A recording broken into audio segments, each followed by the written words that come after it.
Now, it's my pleasure to introduce our presenter today, Stephan Liozu. In addition to his role as Chief Value Officer at Talos Group, he is an adjunct professor and research fellow at Case Western University's Weatherhead School of Management. He's also the author of several books, including Dollarizing Differentiation Value, The Pricing Journey, and his latest book, Pricing Strategy Implementation. So with that, Stephan, welcome. Oh, great. Hey, hello, everyone. Good to be with you.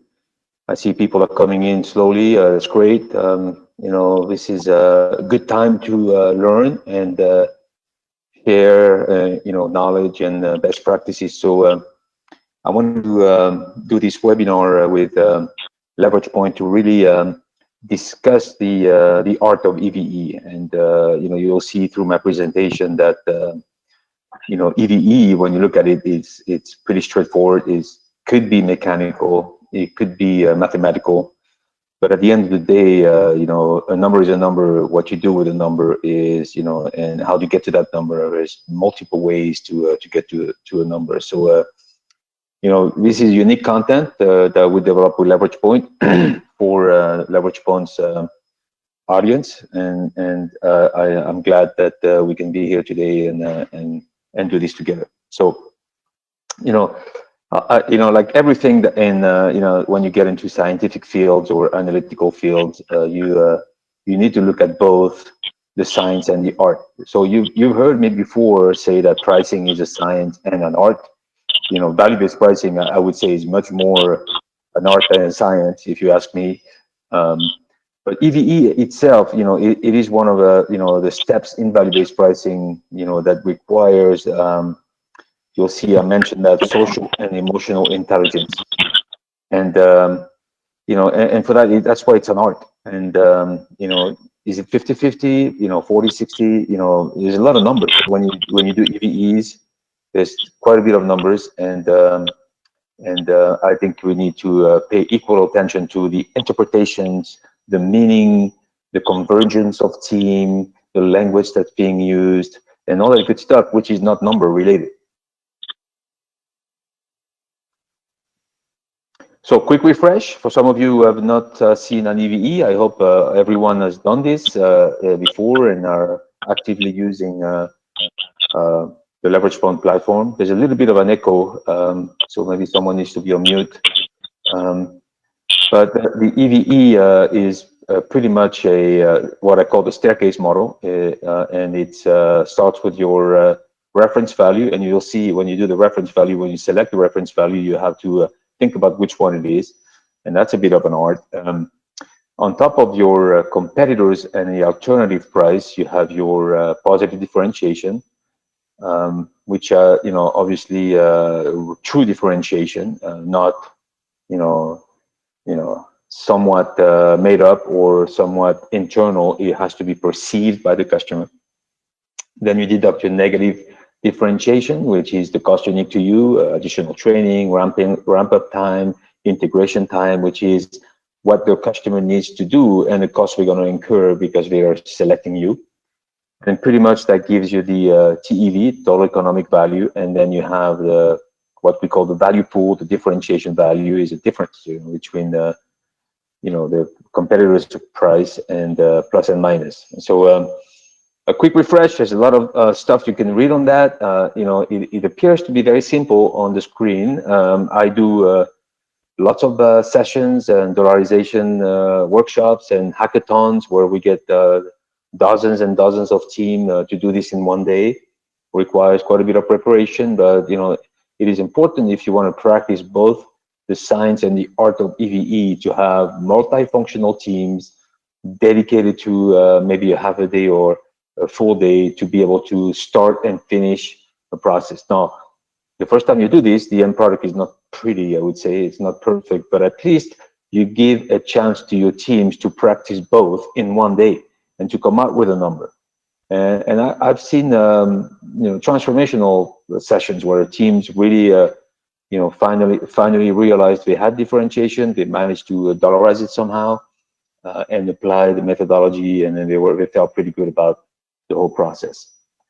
So recently I published a paper at the Professional Pricing Society on the 10 golden rules of EVE, and I'm not going to go through all of them, but you could see It's much more than, again, analytics and mathematics on how to actually run calculations, design the formula for your EVE, find the variables, collect the data. So, it's a lot of soft factors. And, so I will call that the art. It's qualitative, it's interpretations, it's intuitive, it's collaborative, and it's not something that you can write. It's something that emerges from sessions. So, I would say lots of teams, struggle in the translation of a product feature to customer benefits. That transition, it is a bit complicated. They also struggle with maybe putting themselves in the shoes of their customers, and thinking in terms of what the customer wants, what matters to them, what keeps them up at night. Also selecting what goes first in your value prop, in your model, which one do you start with? And there is multiple ways of doing an EVE, that's for sure. Focusing on the compellingness of your value stories, and how do you package that together? And this is a lot of creative work there. It's not as cut and dry as throwing out a number and waiting for customer reaction.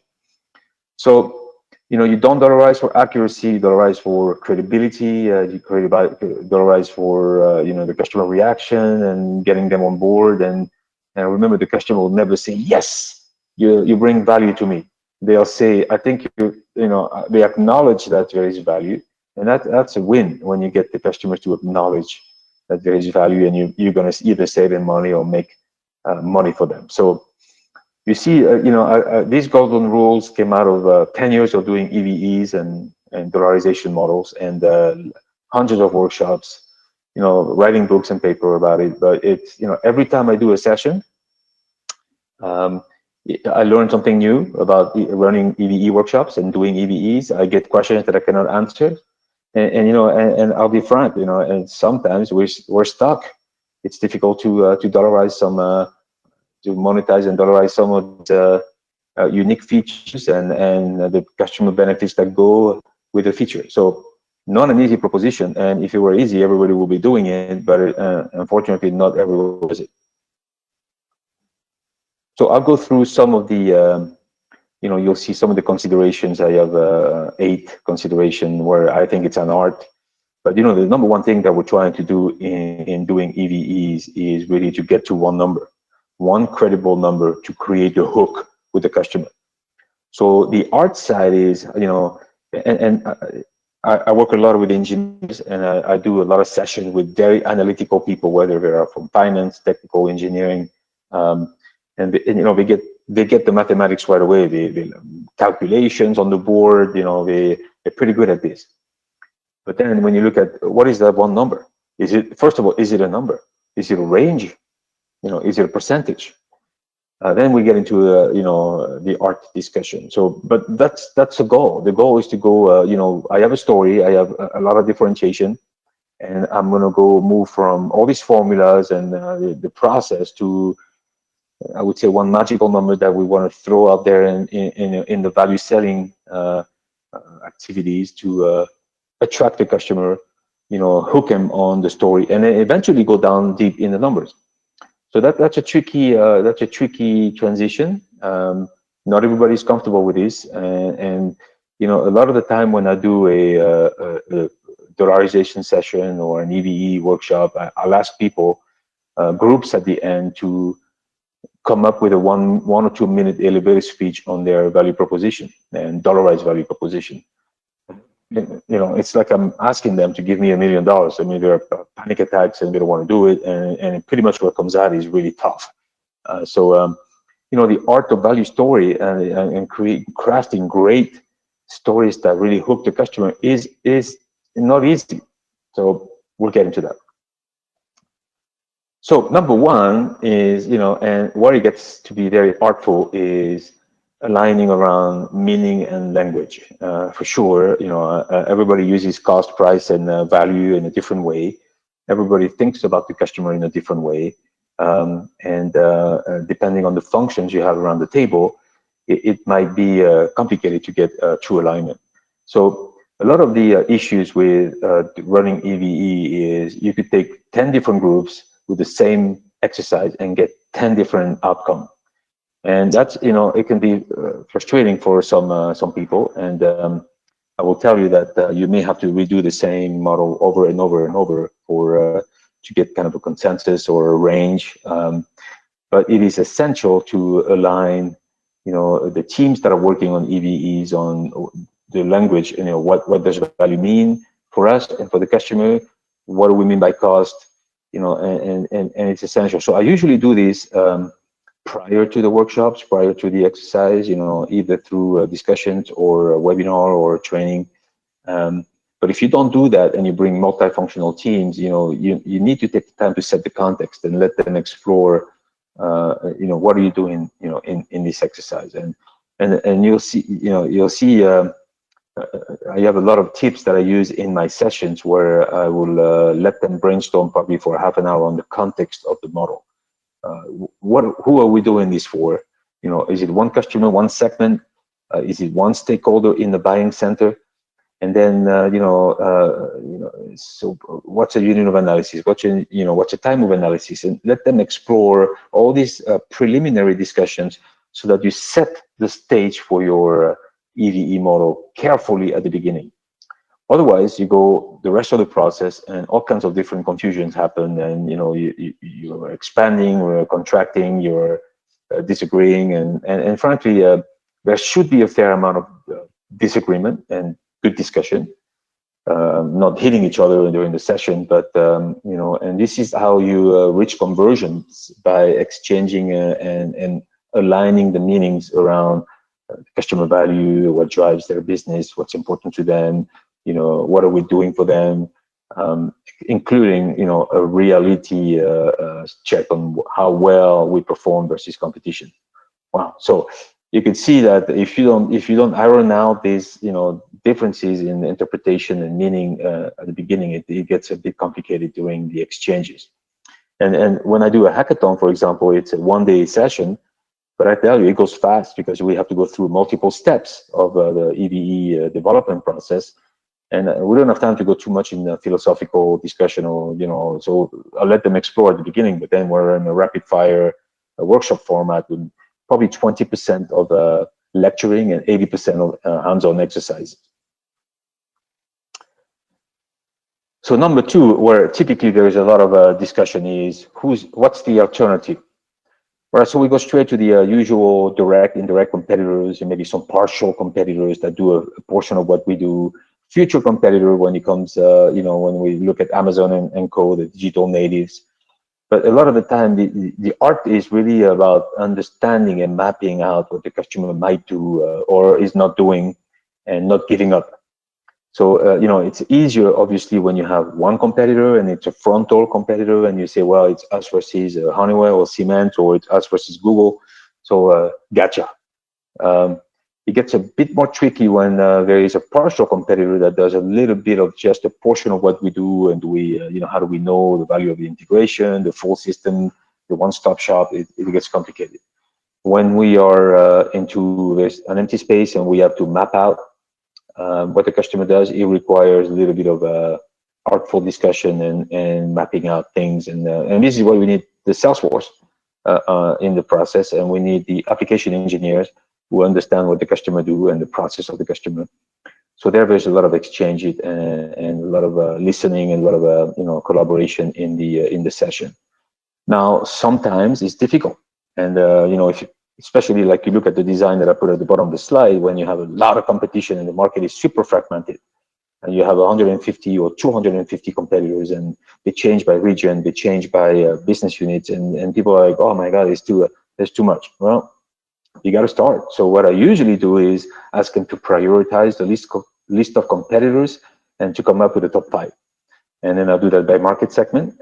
So you can see that it's a step, it's a process, and you can't just improvise and say, now, the worst case scenario is you find other references, like I have here on the list, a generic offer or a standard market offer, and you compare yourself versus that. Now, it is okay not to use, not to promote competitors, and I do see marketing folks maybe try to stay away from mentioning a competitor's name during EVE session when they do them in interactive way with the customer.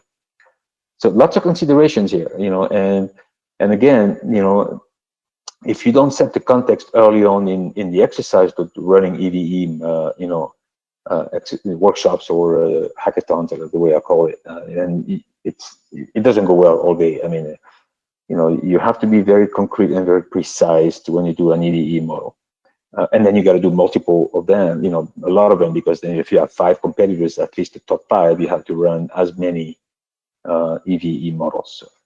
So it is quite a bit of a gymnastics, and the moderator and the facilitator, whether it's a marketing manager or a pricing manager, needs to keep in mind all these contextual elements so that the sessions go well. And then you can use the EVEs, because at the end of the day, we're doing this to be able to use the models in value selling, in interaction with customers. So number 3 is big, and I'm going to spend quite a bit of time in that. When I run workshops, and you have to prioritize. A good value story never has more than 3 to 5 value drivers, and that's a recommendation by all the people who have done EVEs. You can't go in front of the customers and then show 15 value drivers. You lose them after 3 or 4. Remember generally speaking, when you interact with people, they remember the first thing you say and the last thing you say. What's in the middle is a bit fuzzy. So, there is 2 steps in prioritization, and in my workshops I go through two steps in the EVE development process. The first one is you go from brainstorming on your differentiators, listing them. So there is a form. I use my own form, a template of 14 pages to pretty much duplicate what Leverage Point does, but it's on paper because obviously you're in brainstorming mode. You have your easel and your flip chart, but they're using a form to guide them through the multiple steps. Now, once you brainstorm all your differentiators and I make a difference between tangible and intangible, then you have to sort them. You have to prioritize them. So I only allow, from an empty kind of a blank page, tangible, intangible, and then you only move 15 into the next page and you do a first prioritization there. And then these 15 go through the VRIO model, which you have here. Is it valuable to the customer, which means does it bring economic value, financial value? Is it rare? Is there multiple players or only a few players? Can you be imitated very quickly? And if yes, how long do you have the window of advantage? And then, are you organized for success? Can you exploit the differentiation? Are your people in place? Are your networks working? Your infrastructure in place? So this is where you have to be true to yourself, because what we're doing here is looking for true differentiation, and true differentiation is not easy to find. And that first, it's heavy duty. So I usually rate 1 to 10 on each of the letter VRIO. And then there's also a yes, no. And for that, we use an Excel template. It's kind of one of my value tool. And we extract the 3 to 5 true differentiators. And the key is to be true. Now, golden rule for me, if you use a 1 to 10, you have to have at least a 9 or a 10 on the V. Does that bring economic value to the customer? If you're under, they're not going to be willing to pay for it. So that's my, I would say, prerequisite if you're using a 1 to 10 scale. So you see, here you get into a lot of discussion. Now, this is not straightforward. This is qualitative. Now, you could look at your performance report, your quality report, your program success, customer satisfaction report to get you more of a tangible rating. But at the end of the day, it's an art and it's a consensus. And this is why you need at the table marketing, pricing, sales, quality, technical development, all these people that are very critical in conducting value analysis. You need them to be able to prioritize. So that's number 1. And usually that's called step 1, easy. So what you do then after that is the second step of prioritization. Now, before you reprioritize, you have to go back into brainstorming. So the logic is you brainstorm on your differentiation, you sort them, you come out with 3 to 5 true differentiator, and true, real or true. So you can answer the question is, can your competitors do the same? And the answer is no, or no for 18 months.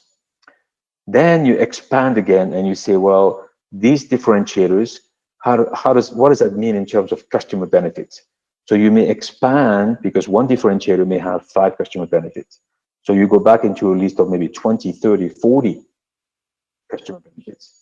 Then you have to go back down and then reprioritize your customer benefits from 20 to 3 to 5, because the 3 to 5s will be then going into the economic value estimation process.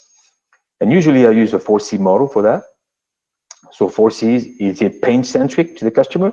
So if you've done a value prop before, are you responding, really attacking the critical pain of the customer? And that should be, that should be a big yes. That should be like, okay, if the customer has a cash flow issue, you're attacking the cash flow issue. If the customer has a cost issue, you're attacking the cost issue. If the customer has a downtime issue on their plant, you're right there, increasing 2 or 3 points, for the customer. So we're talking in the customer language. We're talking about the customer process. We're deep in the customer operations at this stage. Imagine that. It's, customer intimacy, customer knowledge, exchanges between the multiple people at the table. So number 1. Number 2, is it credible? Are you in a position to be credible in the discussion? Is your benefit credible? Or is that going to resonate empty for the customer? Number 3, can you measure it? Commensurable? Can you measure it? Are you sure you can quantify this? A lot of the time we have extremely impactful customer benefits, but it's really difficult to quantify it because we don't have the test method. The customer doesn't know how to do it, and maybe it's very subjective. So, and that's important because you don't want to throw out there a customer benefit and then there's no number or something coming out. So you always start an EDE or a value selling or value story discussion with the most compelling and the quantifiable number driver. And then last, is it compelling? Is it a dramatic number? Are you saving them $1,000 or are you saving them $10,000 or $1 million? So I came up with this. I designed this. Works very well. So you go through 2 steps of prioritization, and I can tell you the amount of discussions there is at this point is phenomenal. So I usually give groups 1 hour for each, using a template, and this is where the art comes in, because they have a tough time. They have a tough time. Which one do I put first? And which one do I select?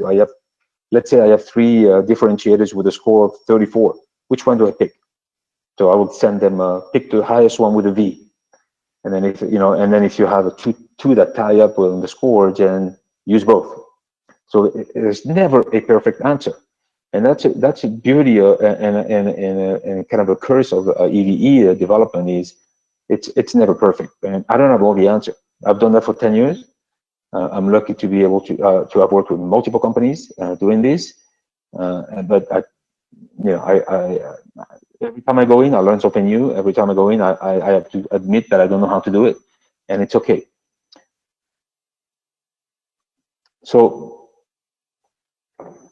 number 4, do I use a number or do I not use a number? And that's a question I get a lot. Sometimes so this is what I recommend as a step-by-step approach to customer value modeling, the EVE model. First of all, again, you translate the differentiators into customer benefits, then you prioritize them because you want to make sure you start with the most impactful one. Then, there's 2 steps in the quantification, what I call the level 1, level 2. Level 1 is we only show a percentage, maybe a percentage increase in yield, maybe 2 points more of productivity, maybe, and we stop here. We don't show the number. Step number 4 is we actually calculating and showing the number, and then we create a full value story, full value story in step number 5. So this is where you get into the social intelligence. I have a customer in front of me. I have to understand if that customer is interested in number, willing to accept numbers, and or not. Because the last thing you want to do is start throwing numbers that will irritate or offend the customer. This is purely an art, and this is where the salespeople should be good at understanding the customer and go in easy, and maybe you transition. So if you've never done that before, if you're a cost plus organization and now you start doing value-based pricing and you start doing value modeling and value selling, the last thing you want to do is overnight throw in numbers out of the blue. You're going to shock your customers and you may upset them more, so that defeats the purpose. So you slowly introduce numbers, maybe eventually you start with their customer benefits. Start with this. put in your marketing documents, start talking in terms of customer benefits instead of pushing product features. That's your first step. And eventually, slowly you transition into numbers. Now, if you already have a good position you understand, you're a good customer intimacy, your marketing is value oriented, customer oriented, then you can go in with the numbers. But every customer is different. This is the art of EVE and value selling. And your salespeople will know, who's in front of them, and if it's a buyer, if it's a finance person, if it's a marketing person, and what do we want to hear. So it's essential. Obviously, you're doing EVE models to have an outcome, and the outcome is a quantified, dollarized customer value proposition that will be an elevator speech and a story, right? And so, so you have to understand your position in the sales cycle. Are you at the beginning of the pipeline building and demand generation, and you start hooking customers with a number or a range of numbers, just a high level industry number? Or are you trying to close a deal and now you're in discussion on your performance-based pricing or your contracts or your SLA, service level agreement? So, these numbers will vary. You'll go from high level to very granular. You may go one driver, multiple drivers. You may go into a scorecard. So you really have to, understand that there is a different, story for where you are in the sales cycle. And obviously, you need to know your customer inside and out. You need to know what ticks them, what makes them tick, rather, what triggers them, what's important to them, the pains and gain, what keeps them up at night. So all that stuff is critical, no doubt. You need to really understand the setting and the context of your value model, and make sure that you don't use numbers for one customer to the other. So one of the difficulty is because you're doing EVEs for the at the customer level. Eventually, you gotta generalize your EVEs at the segment level. So how do you do this? You use a range, you use an average, so this is another place where you need to be using that very carefully, and it requires, art in the marketing process to be able to elevate your story, your value story at the segment level, because you can't continue doing, one by one customers, and you need to kind of look at the segment or at least the product family level. So there's also some discussion there. And finally, I keep repeating that over and over and over. You need emotional and social intelligence. So emotional is more internally. Emotional is when you do value models, you have to be, it's not a discussion of being perfect, or it's not a discussion of winning the discussion, you versus sales, or being an alpha dog during the workshop and imposing your views. So, you got to be able to be respectful and willing to open up. The social is, how do I use my number how do I use that in the value selling interaction? Do I use numbers? Do I not use numbers? Do I show the full story? Do I show only one driver? Do I hook him with something? And so this is, really where it gets very artful. It's in value selling. And value selling, although you know your customers, you don't want to make any error in maybe showing a number to someone that's going to be upset. And that's something that I heard from a couple of people, that they use a number, for example, you don't go to a unionized customer and tell them, I'm going to reduce headcount. Doesn't work. So you're going to upset people. So and so it's not for everyone. It's very careful use of the numbers, in front of the customers.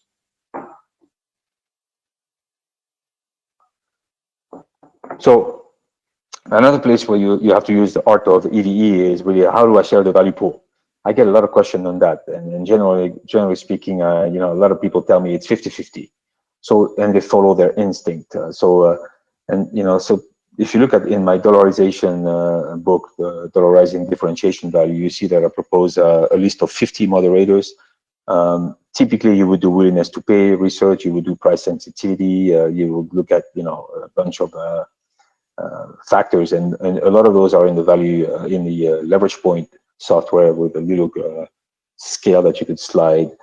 I developed a tool that pretty much you pick your moderators, internal, external, moderators, and then you rank them, and then it spits out a kind of a sharing of the pool number. It's my own tool. It's better than just the gut feel. But this is typically where, there's a lot of discussion. Some people will be, no, we can only extract, capture 10%. Some people will be like, I want 90%. And at the end of the day, we end up with 50-50. But it's got to be a better way to do this than just, qualitative and throwing numbers on the wall and see what sticks. So I encourage you to use there a little bit more of a science. Right now is mostly an art, except you do have pricing techniques that would allow you, especially if you have data, to set the price within the value pool. Not forgetting that there is also the other 2C, competitor and cost. So I do get quite a bit of discussion and questions on this one. So number 7 is really about alignment of the value chain, what I call the secret value chain, because when you create a dollarized value story or dollarized value proposition, you really have to think everything through and make sure that you have an impactful and validated value proposition.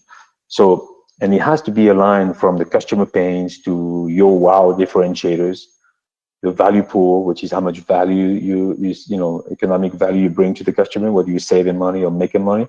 And then eventually tie that to the willingness to pay. So how much are they willing to give you? In fact, if you could theoretically capture 50% premium, and you can maybe you can only get 5% premium. So because of the willingness to pay.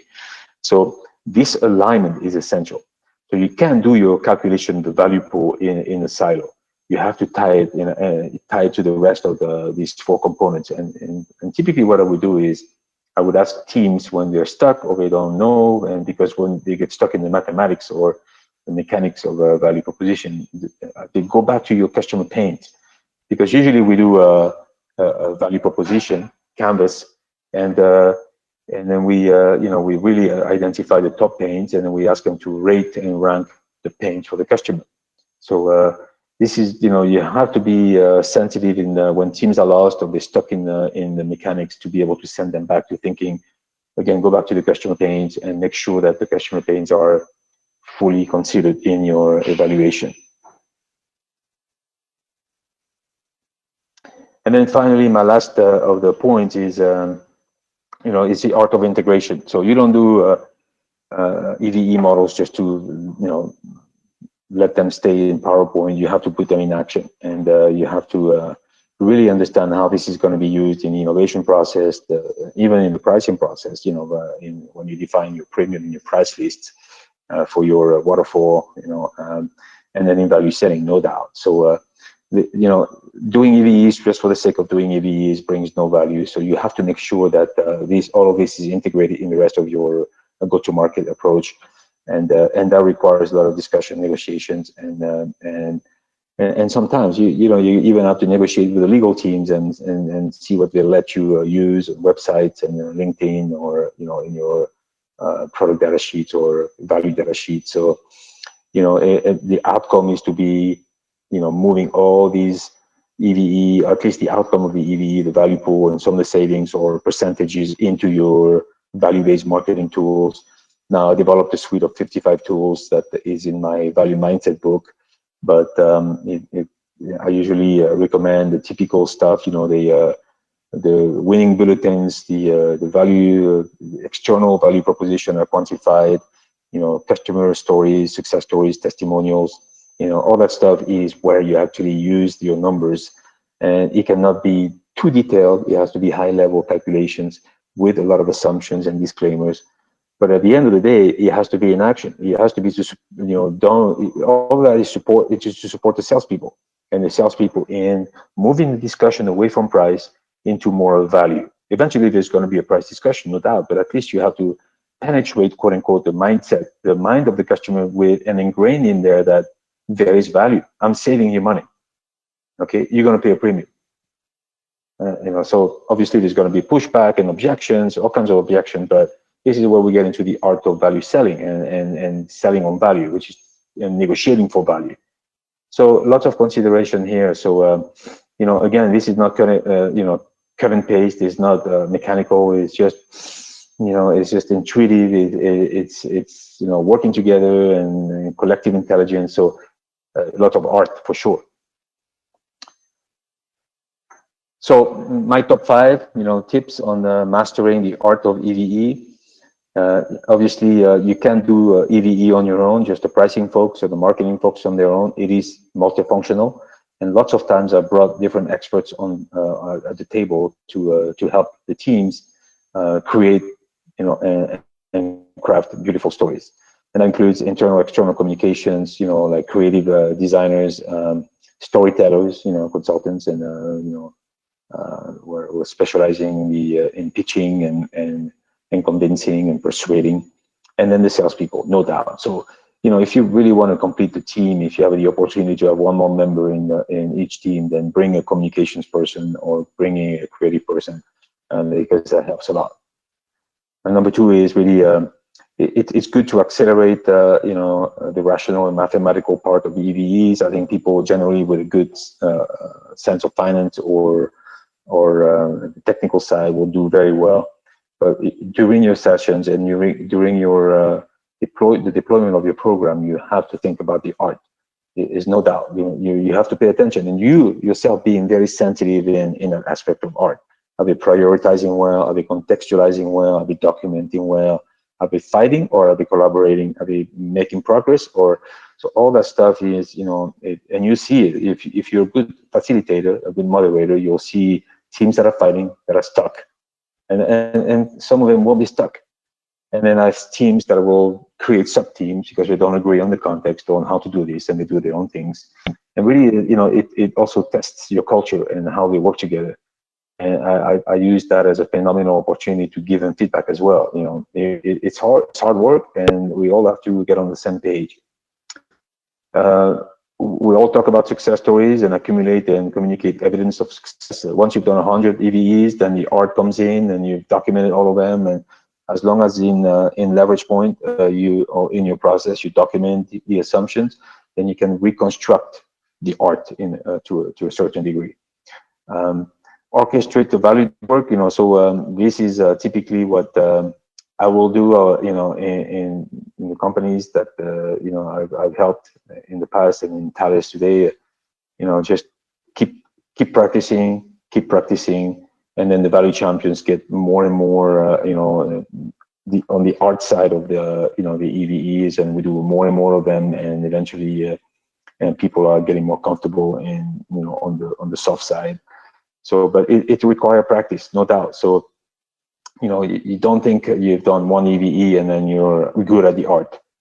You may be good at the mathematics, but when we get into prioritizing, convincing, making progress, crafting the story, integrating that story in marketing, all that stuff requires a lot of practice and pulling from the experts. So I'm sharing with you 10 years of art in EVE. I'm still a student. I'd like to say that I'm still a student of value-based pricing and the EVE side. And I wanted to put together these slides for you guys to kind of, consider that in next time you do one, and maybe it helps you come up with a very, I would say a very artsy value proposition that it's grounded in analytical work as well. So that concludes my presentation. Connect with me on LinkedIn if we're not connected already. And typically I will write a paper following a webinar, so it'll be posted on my website. But I look forward to interacting with you. Nick, back to you. Great, Stephan, and thanks for sharing that insightful presentation. And a special thanks to the audience too. Like many of you, we are doing this remote on our end for the first time. So thank you for sticking through some technical difficulties you may have seen. So we've had a few questions come in during the webinar, and there's still plenty of time to enter your questions into the right-hand panel on your screen. While you're entering, just a quick reminder to please complete the 10-second survey while exiting today's webinar. We'll be giving away a copy of Dollarizing Differentiation Value to a lucky winner that takes it. And to give you all a few minutes to enter your presentation, a few quick words on leverage point. So Stephan just walked through the ways that you can use the outcomes of EVE to convey your value to customers.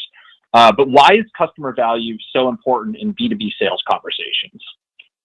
Well, according to Forrester Research, the first vendor to succeed in communicating a vision of value to executives wins the business 74% of the time.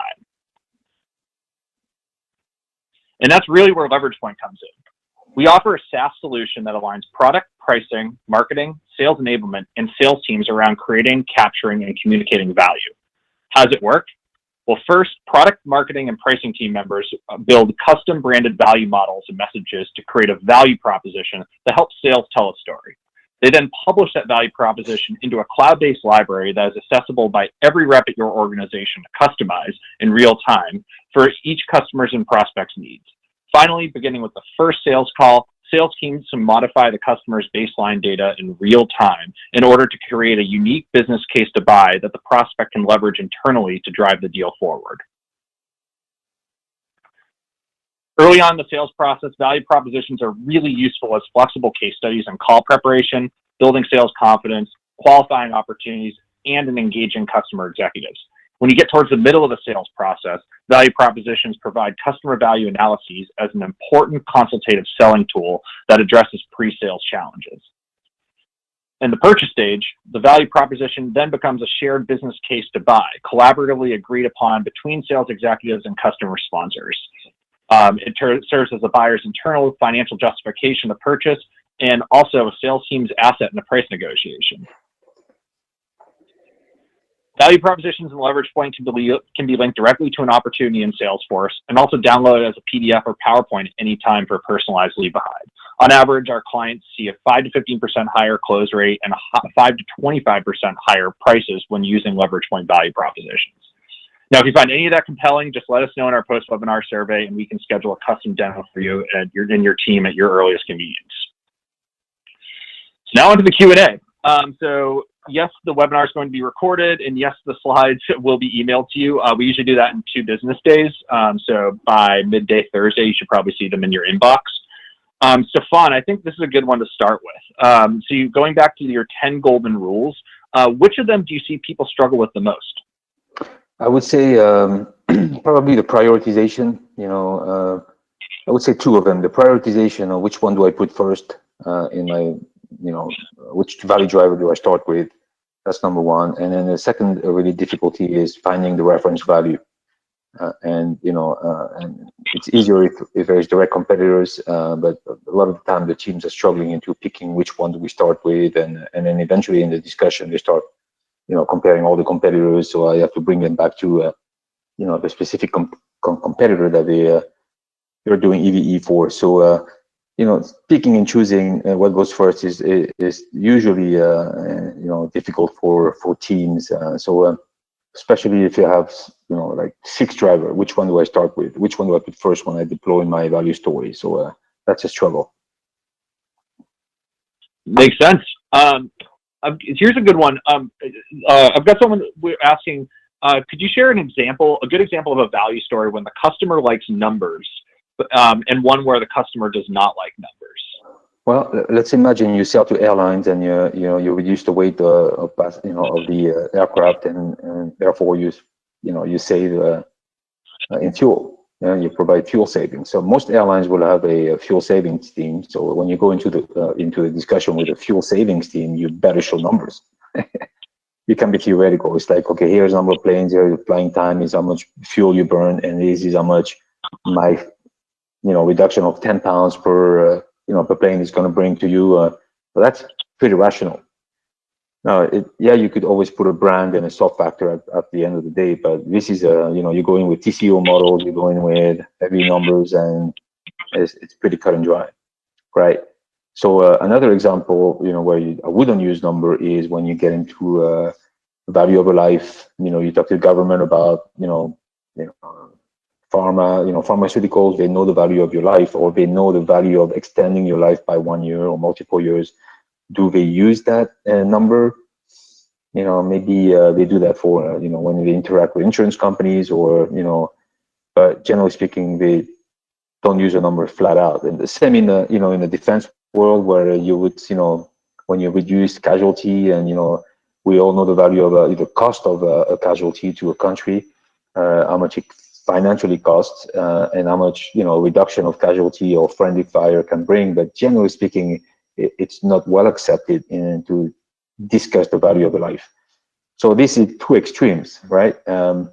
So you have to be careful. You have to be careful. So you analyze your buying center, you analyze who you're talking to, in who's in front of you, and then this is where you make a careful decision on, do I use number or not? But you may be in a situation where the customer say, hey, show me the number.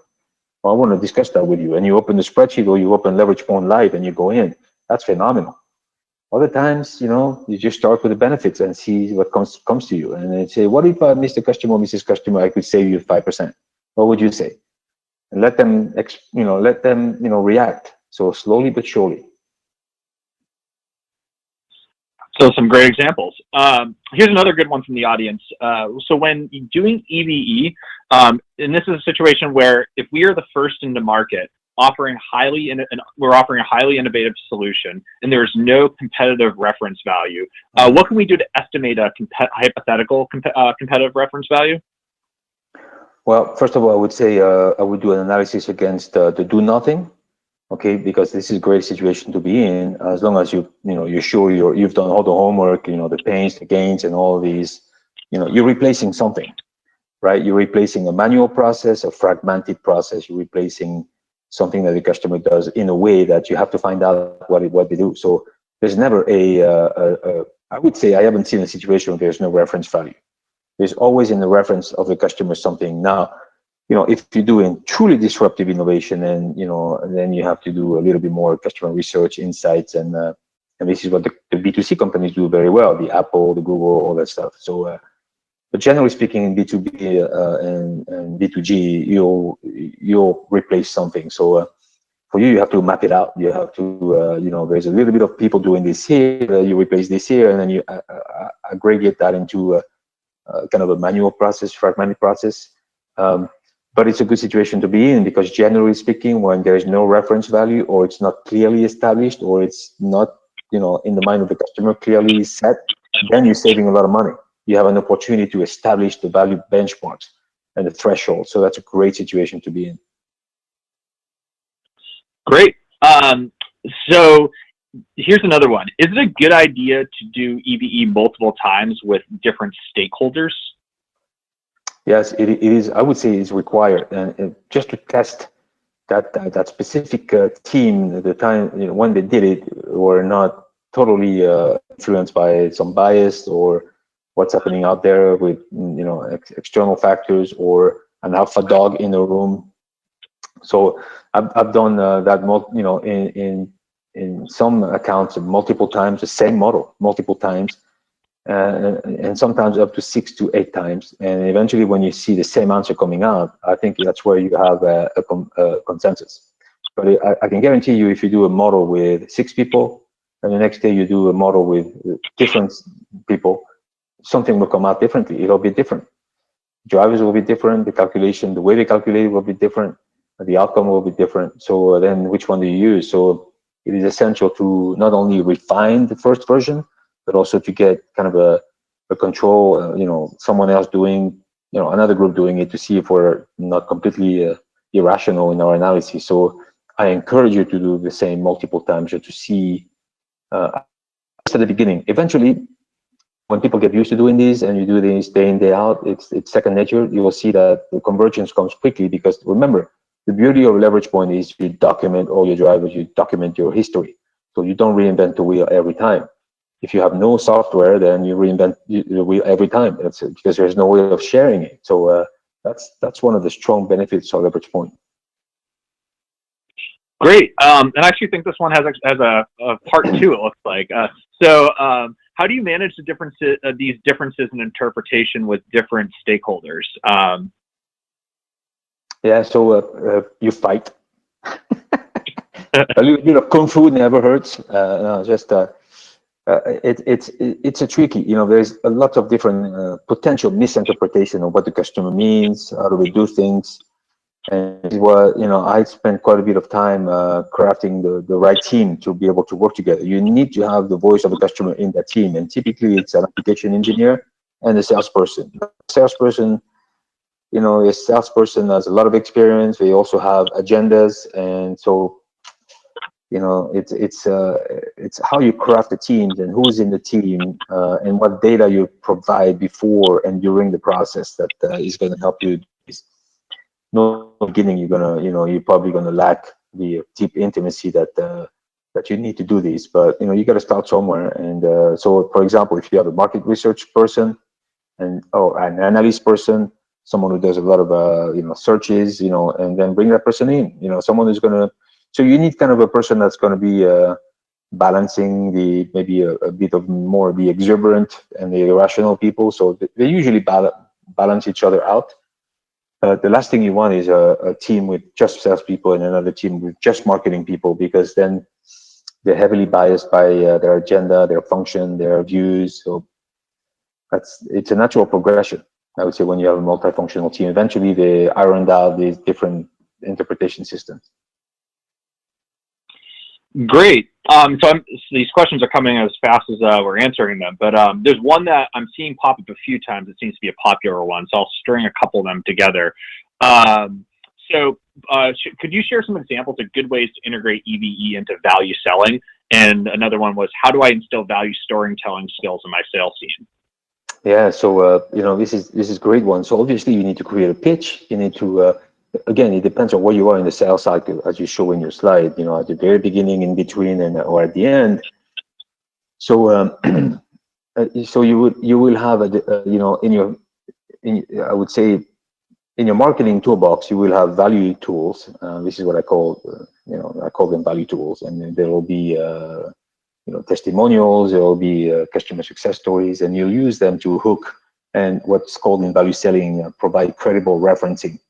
So I'm telling you, customer A, I'm going to save you 15% on your efficiencies. Let's meet and have a discussion.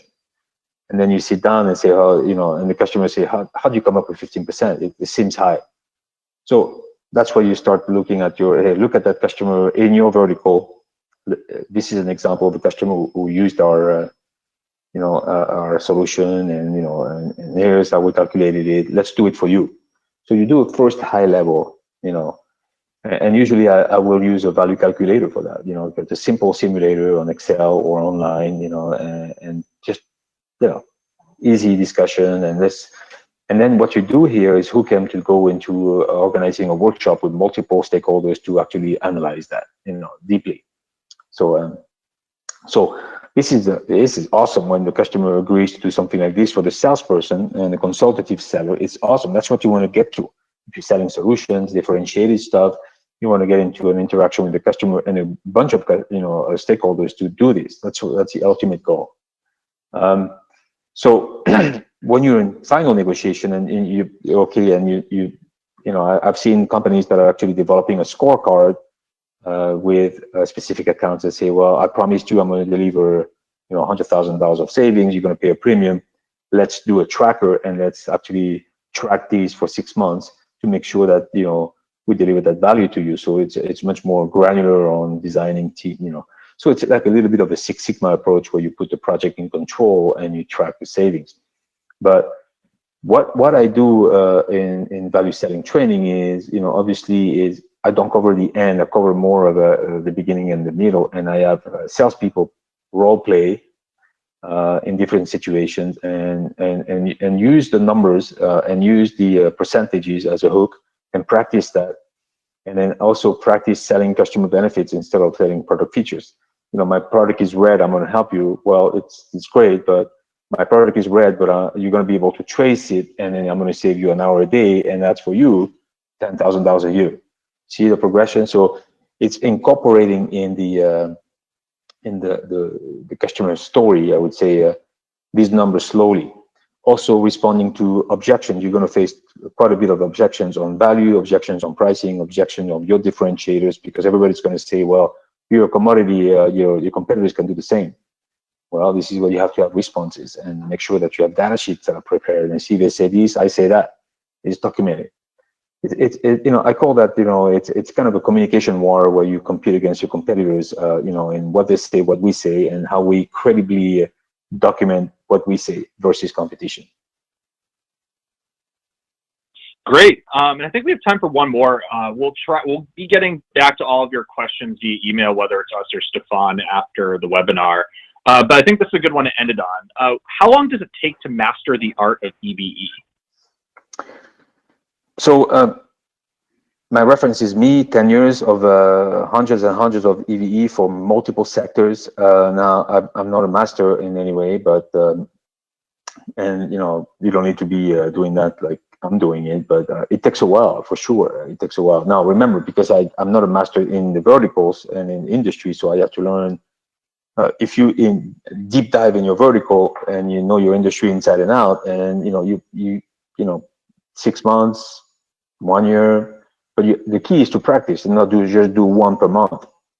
So it depends on how you set that up. If you're, for me, product managers are value managers. They should be doing that day in, day out. So the more you do them, the better you get at it. The better you document what you've done. The better you populate your leverage point database, and then at the end, you're good at it. So that could be 3 months, or it could be a year, depending on the frequency and how many of them you build. So, but it's like a sixth sense. If you're a marketing manager, you have that sixth sense. If you're a salesperson or a technical salesperson, you already have that. If you're a consultative seller, you already have that sixth sense. So it goes faster when you have that. Great. Thank you so much. So before you go, a reminder to pre-register for next month's webinar during the exit survey. We're going to be joined by Ole Eikod Prebensen, and he'll be talking about ways to use differentiation and value modeling to drive customer conversations using real-world case studies. This is going to be a great session with a real expert, so make sure to pre-register in the exit survey.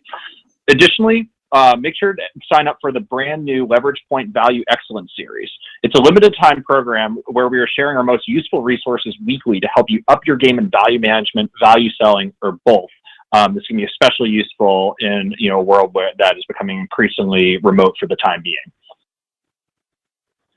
And that's it from us today.